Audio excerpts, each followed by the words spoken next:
অবশ্যই ধর্মপ্রাণ মুসলমান, আপনাদের উদ্দেশ্যে আমি দুটি কথা বলতে চাই। সেটা হচ্ছে, আজকের এই হরিদাস একদিনে সৃষ্টি হয় নাই। এই হরিদাস তার বাড়ি হচ্ছে হোসেনপুর, মধ্যরামচন্দ্রপুর। 2004 সালে সে বাংলাদেশ ত্যাগ করে। তার বাবা তারা 4 ভাই। সে এখানে ব্যানার দেয়, তার বাবা ব্যানার দেয়, এখান থেকে সমূলে চলে যায় আর কি। 2004 সালে সে ভারতে চলে যায় এবং 2010 সালে আবার বাংলাদেশে চলে আসে। এই 4 বছরে সে কি এমন শিক্ষা অর্জন করলো, কি এমন টেকনিশিয়ান হলো যে 4 বছরে ভারত থেকে প্রশিক্ষণ নিয়ে বা ঢাকায় এসে সে একজন হয়ে গেল এসি মেকানিক। সেখান থেকে ফুলবাড়িয়ায় রফিকুল ইসলাম নামে একজন মুসলমানের মেয়েকে বিয়ে করে, তার নাম স্মৃতি, সেখানে তৈরি করলো একটা রিসর্ট। সেই রিসর্ট সে সেই সময়ে আওয়ামী লীগের শেখ হাসিনা পরিবারের প্রোটোকল অফিসার পরিচয়ে শত শত মানুষের কাছ থেকে চাকরি দেওয়ার কথা বলে, বিদেশ পাঠানোর কথা বলে কোটি কোটি টাকা হাতিয়ে নিয়েছে। এবং এই 4 বছরে ভারতে থাকাকালীন সময়ে সে কি এমন অর্জন করলো যে শত শত কোটি টাকার মালিক হয়ে আজকে পলাশবাড়িতে এত বৃহৎ মন্দির করার সময় এবং সুযোগ পায়। আমি আজকে এই মন্দির একদিনে গঠিত হয় নাই। এই মন্দির 2004 সালে স্থাপিত হয়েছে। স্থানীয় রাজনৈতিক শক্তি এবং গণ্যমান্য ব্যক্তিবর্গ তখন কোথায় ছিল? আজকে কেন হঠাৎ করে মন্দির সামনে আসলো? এতদিন এই রাম মন্দির ইস্যু কোথায় ছিল? আপনারা জেনে থাকবেন, এই বাংলাদেশের যত গোয়েন্দা সংস্থা, এনএসআই, এসবি সহ যত গোয়েন্দা সংস্থা কার পাল্টা ছিঁড়েছে? প্রতিদিনে কেন এর সামনে আসলো? আগে কেন শুরুতে এটা হস্তক্ষেপ করা হয়নি? আর এটা বলা যাচ্ছে এটা হিন্দু মুসলিম দাঙ্গা লাগানোর জন্য দীর্ঘ একটা প্ল্যান পরিকল্পনা। আপনারা জেনে থাকবেন, এই হরিদাস একটা প্রতারক।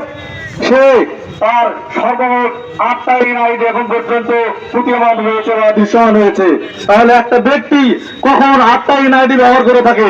সে কখনো হরিদাস, সে কখনো সুশান্ত, সে কখনো সুভাষ, সে কখনো তাওহীদ ইসলাম নাম ধারণ করে আমাদের হিন্দু মুসলিম দাঙ্গা স্থাপন করার জন্য এখানে এত বৃহৎ একটা মন্দির স্থাপন করেছে। আপনারা জেনে থাকবেন। হ্যালো সংগ্রামী জনতা, আপনারা জেনে থাকবেন, এই হরিদাস তার প্রতিটা কথা মুসলমানদেরকে ঘিরে সে উগ্রবাদী, জঙ্গি, সন্ত্রাসী ছাড়া কোনো কথা বলে না। তার একজন সুশিক্ষিত হিন্দু সৎ উদ্দেশ্য থাকলে সে কখনো এ ধরনের ভাষা ব্যবহার করতে পারে না। আমি পলাশবাড়ির স্থানীয় রাজনৈতিক নেতৃবৃন্দকে অবগতের উদ্দেশ্যে জানাতে চাই, আপনারা কি কারণে কেন হরিদাসকে এত ভয় পাচ্ছেন? আপনাদের নেতা কর্মীকে আপনারা সাবধান করে দিয়েছেন যেন হরিদাস ইস্যুতে আপনারা কেউ রাজপথে ময়দানে আসেন। আপনাদের ভিন্ন উদ্দেশ্যটা কি?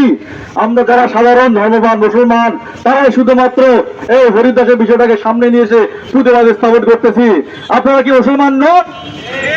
আমার প্রশ্ন, আপনারা কি মুসলমান নন? আপনাদের ধর্মে কি আঘাত হানে না?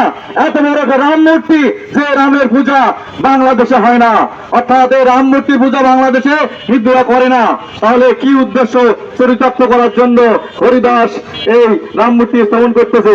আপনারা আরো একটা বিশেষ অবাক হলেন, সেটা হচ্ছে ভারতের বিজেপির যুব ক্রীড়ামন্ত্রী হচ্ছে নিশীথ প্রামাণিক।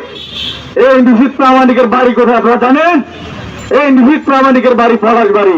তার জন্মস্থান, মৃত্যু পরিচয় এবং তার বেড়ে ওঠা হচ্ছে পলাশবাড়ি। 1987 সালে বাংলাদেশ ত্যাগ করে। এবং আমার মনে হচ্ছে এই যত গোয়েন্দা সংস্থা আছে তাদেরকে তদন্ত করে দেখা উচিত এই নিশীথ প্রামাণিকের সঙ্গে হরিদাসের কোন সম্পর্ক, কোন কানেকশন রয়েছে কিনা।